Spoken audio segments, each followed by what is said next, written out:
Bonjour à tous, notre invité ce matin est le secrétaire général de FO. Bonjour Jean-Claude Mailly. Bonjour. Alors 224 000 manifestants dans toute la France selon le ministère de l'Intérieur hier, 500 000 selon les organisations syndicales et étudiantes. C'est un chiffre qui est plutôt en demi-teinte, pas le raz-de-marée annoncé en tout cas. Quel bilan vous tirez de cette mobilisation ? Écoutez, nous n'avions pas annoncé qu'il y aura un raz-de-marée. Personne n'avait dit qu'il va y avoir un raz-de-marée le 9 mars. On voulait voir justement sur une première mobilisation ce que ça pouvait donner. Et moi je trouve que pour une première mobilisation c'est fort, c'est même plus fort que la première mobilisation contre le CPE. Donc, à Paris comme en province, oui, en 2006. Donc, je pense que c'est une bonne mobilisation, surtout qu'il y en aura d'autres derrière, et que le gouvernement devrait faire attention. Ce n'est pas rien ce qui s'est passé hier. Alors, l'UDEF prévoit déjà un autre mouvement le 17 mars. Vous avez appelé à la CGT à une grande mobilisation le 31 mars. Vous serez présent dans une semaine, le jeudi 17, et éventuellement le 24 au moment de la présentation du texte. Ça dépend ce qui est prévu exactement le 17. Si ce sont des assemblées générales dans les universités, dans toutes les universités, on n'a pas de raison d'y être, ça c'est aux syndicats étudiants de le gérer. Si il est prévu également des rassemblements ou autres, on y sera bien entendu. Alors aujourd'hui, le gouvernement semble prêt à lâcher un peu de lest sur le texte de Myriam El Khomri. Selon les informations des Échos, notamment, la barémisation des indemnités prud'homales pourrait être aménagée aux revues. Est-ce que vous êtes prêt à discuter de ces points ou est-ce que vous demandez la disparition de ce point précis ? Écoutez, c'est un des éléments, la disparition de ce point précis comme d'autres. Parce que le problème de fond que nous avons avec ce projet de loi, dont je rappelle qu'il a eu une consultation à minima, il y a plein de points qu'on a découverts, en même temps que les journalistes, quand on a reçu le projet. Bon.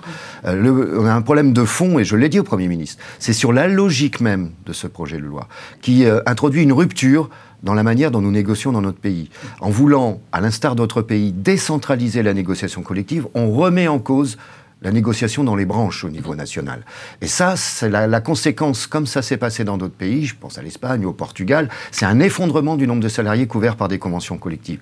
Donc c'est ça le problème de fond. Après, il y a... Avec plus de place aux accords d'entreprise. Oui, enfin, en Espagne, ça a été fait à partir de 2008, 5 ans après. Effondrement par 2 du nombre d'accords de branche et sectoriels. Effondrement, division par 3 du nombre d'accords d'entreprise. On est passé de 12 millions de salariés couverts par une convention collective à 7 millions. Voilà. Donc, ce serait la même chose si on faisait ça dans notre pays. Donc, nous sommes opposés à ça. Qu'il y ait des négos d'entreprise, bien entendu qu'il doit y en avoir, mais pas au détriment des accords de branche. Donc, après, les prud'hommes, c'est un des éléments de contestation parmi d'autres. C'est pour ça que nous avons demandé au Premier ministre de suspendre. Suspendre, ça veut dire quoi ? Ça veut dire on arrête les calendriers, on met tout sur la table. À partir du moment où il on met tout à plat, on met tout à plat et on est sur une autre logique, parce qu'on n'a jamais dit que le Code du travail, il ne fallait pas y toucher. Mais dans quel esprit on veut y toucher ? Voilà. Donc, le Premier ministre, lui, il est sur un calendrier retardé de 15 jours. Donc, à partir de là, ce qu'on dit, c'est retirer l'ensemble et on discute. Alors, on va y revenir. Ce matin, Myriam El Khomri reconnaît qu'on pourrait envisager la surtaxation des CDD. Ça pourrait être prévu notamment dans la renégociation de l'assurance chômage de l'Unédic. C'est un point qui constitue, selon vous, une avancée ? Non, écoutez, c'est quelque chose que nous demandons depuis 10 ans, à chaque fois dans les négociations d'assurance chômage que nous menons avec le patronat. Donc cette année, nous allons redemander, on a des propositions très précises là-dessus, sur un système pour aller vite, du même type que le système qui existe pour les accidents du travail ou les maladies professionnelles. Alors le gouvernement est confronté à une critique, à un rejet de son projet de loi, et il vient sur un terrain qui n'est pas le sien. Je suis désolé, c'est dans la négociation entre syndicats et patronat que cette question doit être abordée. Donc elle ne concerne pas le projet de loi. D'accord. Revenons au projet de loi sur le référendum dans l'entreprise, par exemple, si on regarde un peu point par point. Est-ce que donner la parole aux salariés à la demande des syndicats, parce que ce sont des syndicats qui peuvent déclencher le référendum, est-ce que ce n'est pas un point qui pourrait satisfaire aussi les syndicats ? Non. En tous les cas, écoutez, sur les 5 confédérations, il n'y en a qu'une qui est favorable à ça. Les 4 autres sont opposés, pour différentes raisons. À la fois, nous pensons que quand un syndicat négocie, il prend ses responsabilités avec ses adhérents. Quand on dit prendre ses responsabilités, c'est où il signe, où il ne signe pas, où il ne signe pas et il s'oppose. Voilà, il y a 3 cas de figure. Là, quand on introduit la possibilité du référendum, on supprime le droit d'opposition, premièrement. Et ça va installer de l'instabilité dans les entreprises. Vous imaginez 3 syndicats qui signent, et FO y compris par exemple, on fait 32%, on a 8 jours pour essayer de convaincre les non-signataires. Pardonnez-moi, je vais être vulgaire, pendant 8 jours, c'est le bordel dans l'entreprise. Après, on demande un référendum, ce qui va avoir lieu 3 semaines. 3 semaines de tension dans l'entreprise. Donc c'est une mauvaise solution. Où on reste aux 30% tels qu'ils existent aujourd'hui avec le droit d'opposition. C'est un système qui, selon nous, est meilleur que d'aller vers ce système de référendum qui est une manière ou une autre, qu'on le veuille ou non, de court-circuiter les syndicats. Autre mesure, celle sur le compte personnel d'activité, qui regroupe tous les droits acquis par les salariés qui peuvent être portables. Pourquoi est-ce que ça ne vous satisfait pas aujourd'hui, ce qui est proposé dans le projet de loi El Khomri? Non, attendez, je rappelle qu'il y a eu une négociation pour le secteur privé, une négociation entre le patronat et les syndicats. Fort Boyard a joué un rôle clé dans cette négociation pour aboutir à une position commune que nous sommes prêts à signer. Le patronat attend, parce que je crois qu'il attend de voir ce qui va se passer dans le projet de loi. Pour arriver à une position commune, on a dit on ne charge pas trop la barque, parce que c'est pas aussi simple que ça. C'est pas tout de sortir une idée, après il faut la mettre en œuvre. Et j'ai dit au Premier ministre, nous on a joué un rôle clé dans cette négociation, mais si demain par exemple on introduit le compte épargne-temps dedans, et que ça conduit à diminuer les heures de formation pour les salariés, parce que c'est pas très clair, attention, c'est une usine à gaz, donc on peut pas faire n'importe quoi en la matière. Donc je suis très prudent. C'est quelque chose qui doit se mettre en place progressivement et pas à la va-vite. D'accord.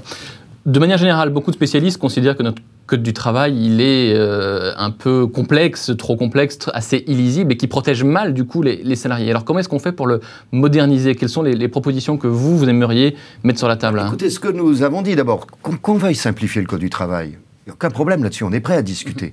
Je rappelle par exemple que sur la durée du travail, qui est une des parties les plus importantes, c'est aussi dû aux demandes successives des employeurs. Bon. Donc qu'il faille simplifier, on est d'accord. Mais est-ce qu'on simplifie à droit constant ou pas? Là, on ne simplifierait pas à droit constant. En passage, projet de loi, je pense qu'il serait plus complexe le Code du travail à la fin et plus épais qu'au début. Alors que l'on travaille sur comment revivifier la négociation de branche, qu'est-ce qu'on doit mettre effectivement dans le Code du travail, qu'on respecte la non-inversion de la hiérarchie des normes. Voilà. Après qu'on travaille sur les relations donneurs d'ordre, sous-traitants, etc. Il y a toute une série de pistes possibles. Mais dans quel esprit on travaille? Là, le projet de loi, il déstructure le Code du travail. C'est là le conflit essentiel. Dernière question, on a aujourd'hui un marché du travail qui est aussi à deux vitesses, avec des salariés en CDI qui sont relativement bien protégés, et puis beaucoup de travailleurs précaires qui accumulent les CDD, sans compter les millions de chômeurs qui ont beaucoup de mal à avoir accès à ce marché du travail. Comment est-ce qu'on change la donne? Comment est-ce qu'on fait pour arrêter ce marché à deux vitesses? Il y a déjà un premier problème qui est un problème de politique macroéconomique. Au niveau européen comme au niveau français. Vous savez que beaucoup d'économistes disent aussi on réglera le problème du chômage si on travaille sur les fondements de l'activité économique et non pas en déstructurant... C'est la tribune de Daniel Cohen et Thomas Piketty ce matin, par exemple. Par exemple, oui. Donc ça, c'est un élément de fond. On ne crée pas de l'emploi avec une croissance molle, c'est évident. Bon.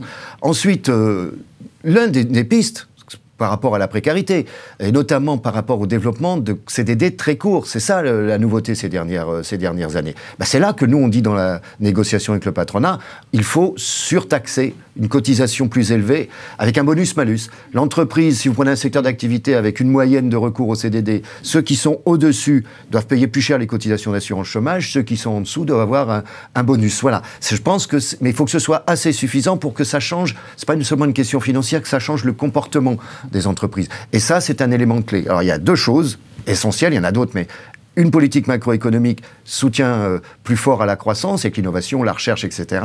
Un reciblage des aides publiques aux entreprises. Et deuxième élément, que l'on travaille pour changer le comportement vis-à-vis des contrats à durée déterminée les plus courts. Merci beaucoup Jean-Claude Maillet. Bonne journée.